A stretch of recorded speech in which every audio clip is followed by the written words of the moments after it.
నష్టమైన అమెరికాకి ఎక్కువ నష్టం కలిగించబోతుంది. రైట్. ఇక 3.5 ఏళ్లకు పైగా జరుగుతున్న రష్యా ఉక్రెయిన్ యుద్ధం ముగిసే సూచనలు కనిపిస్తూ ఉన్నాయి. ట్రంప్ అండ్ పుతిన్ వీరిద్దరు కూడా ఈ యుద్ధం ముగింపునకు ఒప్పందం చేసుకుంటున్నట్టుగా వార్తలు వస్తూ ఉన్నాయి. మరి ఎవరిది విజయము ఎంజీ రావు గారు? రష్యాదా లేకపోతే నాటో దేశాల ఓటమిగా దీన్ని చూడాలా, ఏమంటారు? ఎస్ అండి, ఇప్పుడు పుతిన్ అదేవిధంగా Donald Trump, US president Donald Trump ఎట్టి పరిస్థితుల్లో ఉక్రెయిన్ యుద్ధాన్ని ఆపాలి అనే కృతనిశ్చయంతో వాళ్ళు అలస్కాలో మీట్ అవ్వడం, తర్వాత హంగేరీలో మీట్ అవుదాం అనుకున్నారు బుడాపెస్ట్. అది సమావేశం క్యాన్సిల్ అయింది. కానీ ఏదేమైనప్పటికీ రష్యా ఉక్రెయిన్ వారు జరుగుతూనే ఉంది, ఉక్రెయిన్ వారు. కానీ డొనాల్డ్ ట్రంప్ ఈ వారిని ఎట్టి పరిస్థితుల్లో ఆపాలనే కృతనిశ్చయంతో ఉన్నట్టు మనకు తెలుస్తుంది. దాంట్లో భాగంగానే ఇప్పుడు నాటో దేశాలు జెలెన్స్కీ ఉక్రెయిన్ అధ్యక్షుడు తన మాట వినడం లేదు. పుతిన్ మాట, పుతిన్ డిమాండ్లకి అంగీకరించడంలా, అదేవిధంగా డొనాల్డ్ ట్రంప్ యొక్క పెట్టిన కండిషన్స్ కూడా వాళ్ళు ఒప్పుకోవడంలా. కాబట్టి నిర్విరామంగా యుద్ధం కొనసాగుతూనే ఉంది. కానీ ఇప్పుడు ట్రంప్ తనంతటకు తానే కొన్ని 28 పాయింట్ అనే ఒక ఒప్పందాన్ని రష్యాతో రావడానికి డిసైడ్ అయిపోయారు. ఇప్పుడు అంతర్జాతీయ మీడియాలో అన్నింటిలో మనకు కనపడుతుంది. 28 పాయింట్ల ప్రాధాన్యంగా, అంటే 28 సూత్రాల ప్రాతిపదిక పుతిన్తో ఒడంబడిక చేసుకోవడానికి అమెరికా రెడీ అయిపోతుంది. అంటే ఏంటి?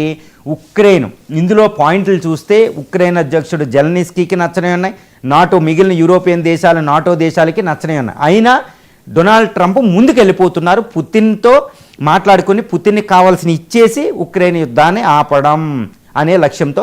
అసలు ఈ ఒడంబడికలో ముఖ్యంగా మనకు కనపడే విషయాలు ఏంటంటే, ఈ ఉక్రెయిన్లో ఇప్పటివరకే రష్యా ఆక్యుపై చేసుకున్న భూభాగాలైన ఈ యొక్క డోన్ బాస్, ఇది డొనెట్స్కు, లుహాన్స్కు, కెర్సన్ను, క్రిమియా, అంటే ఆల్మోస్ట్ 30% ఆఫ్, అంటే ఉక్రెయిన్లో 30% భూభాగాన్ని, అది కూడా చాలా ముఖ్యమైన భూభాగాన్ని రష్యా ఆక్యుపై చేసుకుంది, కొంత పాక్షికంగా ఆక్యుపై. ఇదంతా రష్యాకి ఇచ్చేయడం. ఇప్పుడు వరకు ఎక్కడైతే సీజ్ ఫైర్ ఉందో అక్కడే సీజ్ ఫైర్ లైన్, అదే తాత్కాలిక బౌండరీగా పెట్టేసి మిగిలిన భాగం అంతా రష్యాకి ఇచ్చేయడం అనేది తీసుకున్నాడు. అంటే క్రిమియా, అదేవిధంగా లుహాన్స్కు, జపరోజియా, ఇలాంటి డోన్ బాస్ లాంటి రీజన్స్ని రష్యాకి ఇచ్చేయడం, అది ప్రధానమైన పాయింట్ అనమాట. ఇక రెండో పాయింట్ ఏంటంటే, వెంటనే ఉక్రెయిన్ సైనిక దళాలను సగానికి సగం తగ్గించేయడం.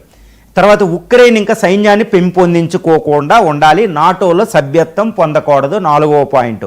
ఇంకోటి ఏంటంటే, జెలెన్స్కీ పదవిలోంచి దిగేసి కొత్తగా ఎలక్షన్లు పెట్టాలి. తర్వాత రష్యా భాష మాట్లాడే ప్రజలకి ఉక్రెయిన్లో చాలా భద్రత కల్పించడం, అది తీసుకున్నారు. తర్వాత ఇంకో పాయింట్ ఏంటంటే, మిగిలిన ఉక్రెయిన్కి సెక్యూరిటీ గ్యారంటీ అమెరికా నేతృత్వంలో ఇవ్వబడుతుంది. ఇలాంటి చాలా కీలకమైన ఒప్పందాలు. అంటే పుతిన్ని ఏదైతే కోరుకున్నాడో యుద్ధం చేయడానికి, అవే అమెరికా ఇవ్వడానికి అంగీకరిస్తుంది. మరి జెలెన్స్కీకి అంగీకారమా నాటో దేశాలంటే? వాళ్ళకి అంగీకారం కాదు. మరి డొనాల్డ్ ట్రంప్ ఒప్పందమే అమలవుతుందంటే అమలవుతుంది. ఎందుకంటే అమెరికా మీద ఆధారపడే ఉక్రెయిన్ అక్కడ యుద్ధం చేస్తుంది. నాటో దేశాలు ఎంత సహకరించినా అమెరికా ఓకే అనకుండా ఉక్రెయిన్ యుద్ధం చేయడానికి వీలు లేదు. అమెరికా అదేవిధంగా రష్యా, అంటే పుతిన్ను ట్రంప్ ఒప్పందం చేసేసుకుంటే మిగిలిన నాటో దేశాలు మాట వినాల్సిందే, ఇంకా వేరే గతి లేదు. కాబట్టి ఇక ట్రంప్ తనకు తానే ఇక ఈ దేశాల మాట వినకుండా పుతిన్తో ఒప్పందానికి వస్తున్నాడు. అంటే యుద్ధం ముగిసిపోబోతుంది. పుతిన్ విజయం సాధించు, మీరు అడిగినట్టు చూడాలంటే, మరి ఉక్రెయిన్ యుద్ధంలో 3.5 సంవత్సరాలు ఉక్రెయిన్ యుద్ధంలో ఎవరు విజయం సాధించారంటే, పుతిన్ ఏదైతే కోరుకున్నాడో, అది ప్రధానంగా కోరుకున్నది ఏంటి? ఉక్రెయిన్ నాటోలో సభ్యదేశం అవ్వకూడదు అనుకుంటున్నాడు, అది వచ్చేసింది. 2, ఆయనకి ఈ 3.5 సంవత్సరాలుగా యుద్ధం చేసి ఎన్నో $100 బిలియన్ కోల్పోయాడు. దానికి ప్రతిఫలం ఈ డోన్బాస్ అనే ఒక ప్రాంతం అనేది క్రిమియాకి లీగల్గా లుహాన్స్కు, జపరోజియా ప్రాంతాలు రష్యాకి వెళ్ళిపోతున్నాయి.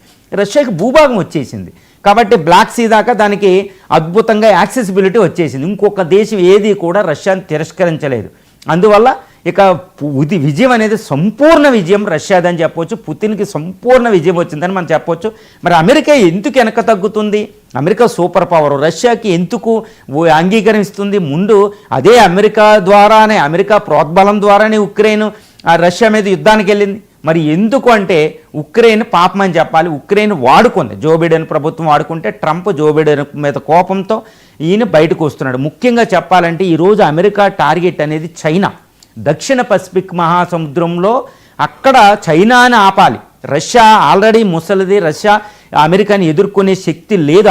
ఆర్థికంగా కూడా పైకెళ్తున్న చైనా మీద దృష్టి పెట్టాలంటే అమెరికాకి వెంటనే యూరోప్ కాంటినెంట్ మన దగ్గర ఉన్న రష్యా శత్రుత్వాన్ని వదులుకోవాలి. అందువల్ల మిగిలిన యూరోపియన్ దేశాలను పక్కన పెట్టి ఈ శక్తిని అంతటిని కూడగట్టుకెళ్ళి అక్కడ చైనా మీద పెట్టాలి అంటే రష్యాతో యూరోప్లో గొడవ ఉండకూడదు. అందుకనే చాలా తెలివిగా ట్రంప్ ఇక్కడ ఒప్పందం చేసి పుతిన్ అడిగింది ఇచ్చేసి రష్యాకి ప్రసన్నం చేసుకుని యూరోప్లో శాంతి నెలకొల్పి తన యొక్క శక్తి యుక్తిని చైనా మీద పెట్టబోతున్నారు. అంటే ఇండియాకి కూడా చాలా ఇంపార్టెంట్ ఇది. చైనాను ఆపడానికి అమెరికా మొత్తం సర్వశక్తులు ఒడ్డుతుందంటే అది ఇండియాకి చాలా ఉత్తమం. పసిఫిక్ ఇండియన్ ఓషన్లో అని చెప్పొచ్చు. కాబట్టి అది చాలా తెలివిగా ట్రంప్ యుద్ధ పరిష్కారం కనుగొంటున్నాడు. దీంతో మనకి రష్యా ఉక్రెయిన్ యుద్ధం ముగిసినట్టే. జెలెన్స్కీ పదవి పోతుంది. పుతిన్కి అద్భుతమైన విజయం. అంటే కేవలం 10 రోజుల్లో మన ఇండియా కూడా రాబోతున్నారు పుతిన్ గారు. ఈ క్షణం ముందే ఈ పుతిన్కి ట్రంప్కి ఒప్పందం కుదరబోతుంది. ఒక అద్భుతమైన విజయం. ఇండియా అంటే మూడో ప్రపంచ యుద్ధం నుండి తప్పించుకుంటుంది అని కూడా మనం చెప్పొచ్చు.